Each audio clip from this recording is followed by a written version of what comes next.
আমি আন্তরিকভাবে ধন্যবাদ জানাচ্ছি মাননীয় রেল সচিব সাহেবকে, রেলের ডিজি মহোদয়কে, অন্যান্য কর্মকর্তা যারা এসছেন এই অবহেলিত অঞ্চলে।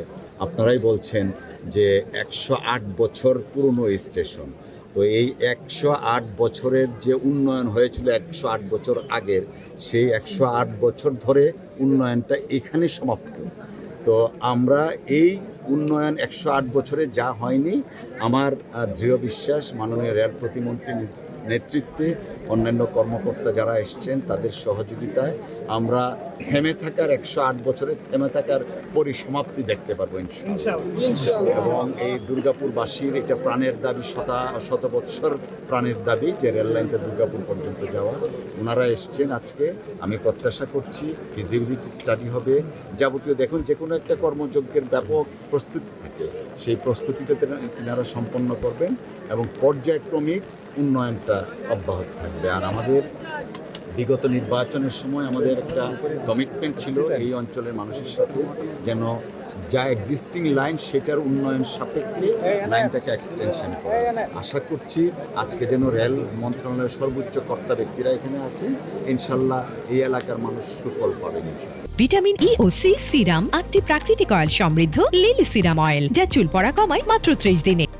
আজকে আমরা এসে আমরা এখানকার যারা দায়িত্বশীল রেল কর্মকর্তা রয়েছেন, রেলের সর্বোচ্চ পর্যায়ে কর্মকর্তারা আপনি ইতিমধ্যে বলেছে আছেন, তারা এটার নিয়ে আমরা এটার মাঠ পর্যায়ে আমরা সকল ধরনের সমীক্ষা করে, এবং আমাদের এখানে জানেন যে অনেকটা জায়গা একবার করতে হবে, প্লাস এটার বাস্তবায়ন করতে যে সকল সমস্যার সম্মুখীন হতে হবে সেগুলি বাস্তবায়ন করে এটিকে কীভাবে অগ্রসর করা যায় সেই ব্যাপারে আমরা মন্ত্রণালয়ে আমরা এইসব মিটিং করব। তবে আজকে আমরা সরজমিনে সব কিছু দেখে গেলাম, সেটি আপনাদের এই এলাকার কাইসার কামাল আমাদের মাননীয় ডেপুটি স্পিকার, ওনার নেতৃত্বে আমরা দেখে গেলাম যে এলাকার মানুষের সকলের যে কাজটি করলে উন্নয়ন হবে, ভালো হবে। আমরা যেহেতু এটি 1918 সালে প্রতিষ্ঠিত এই স্টেশনটি, আমরা চাই যে কাজটি করলে বেশিরভাগ মানুষ উপকৃত হয়, মানুষের ভালো হবে, সেই কাজটি করার জন্য। মোহনগঞ্জ কিন্তু আমার দাদা বাড়ি আর কি। হ্যাঁ, আমি ছোটোবেলায় বলেছি যে আমি ওই এলাকায় সাইকেল চালানো, সাঁতারও শিখেছি।